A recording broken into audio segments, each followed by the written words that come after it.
Surrogacy అంటే ఏంటి ఇవాళ ఈ వీడియోలో మనం తెలుసుకుందాం. సరగసి అంటే ఏంటి? అద్దె గర్భం అంటారండి తెలుగులో. సో అద్దె గర్భం అంటే పేషెంట్ ఎవరైతే స్త్రీ ఉన్నారో ఆవిడికి గర్భసంచి లేకపోయినా, అంటే బై బర్త్ కొంతమందికి గర్భసంచి అనేది ఉండదండి, అంటే వాళ్ళు మెచ్యూర్ కూడా అవ్వరు అనమాట. కొన్ని కంజెనిటల్ ప్రాబ్లమ్స్ అంటారు, అంటే బై బర్త్ పుట్టుకతోనే వాళ్ళకి గర్భసంచి లేదు లేదా చాలా చిన్నగా ఉండొచ్చు అలాంటి వాళ్ళు కానీ, లేదా ఎక్కువ సార్లు గర్భం వస్తుంది కానీ పోతా ఉంది, అంటే అబార్షన్స్ అంటారు, రికరెంట్ అబార్షన్స్, అంటే వాళ్ళ గర్భసంచి నిలబెట్టుకోలేకుందనమాట బేబీని.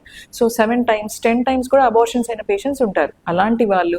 లేదా మెడికల్ ప్రాబ్లమ్స్, అంటే ఇప్పుడు ఆమెకి ఏదైనా హార్ట్ ప్రాబ్లం కానీ ఇంకేదైనా కిడ్నీ ప్రాబ్లం ఉండి ఏదైనా ట్రాన్స్ప్లాంట్ సర్జరీ చేయించుకుంది, అంటే ఆమె ప్రెగ్నెన్సీ మోస్తే ఆవిడ హెల్త్ కి ప్రమాదం అనుకున్నప్పుడు వాళ్ళకి సరగసి చేయించుకోమని చెప్తామన్నమాట. సో సరగసి అంటే ఏంటి? అద్దె గర్భం అంటే మనకు గర్భసంచి లేదు లేదా మనం మోయలేం కాబట్టి మన కోసం వేరే స్త్రీ 9 months మన కోసం బేబీని మోసి పెడతారనమాట, వాళ్ళని సరోగేట్ మదర్ అంటారు. సో ఎవరైతే సరగసికి వెళ్ళాలనుకుంటున్నారో మీరు ఈ వీడియోని వాళ్ళకి షేర్ చేసి ఈ ఇన్ఫర్మేషన్ ని పాస్ చేయండి. Thank you.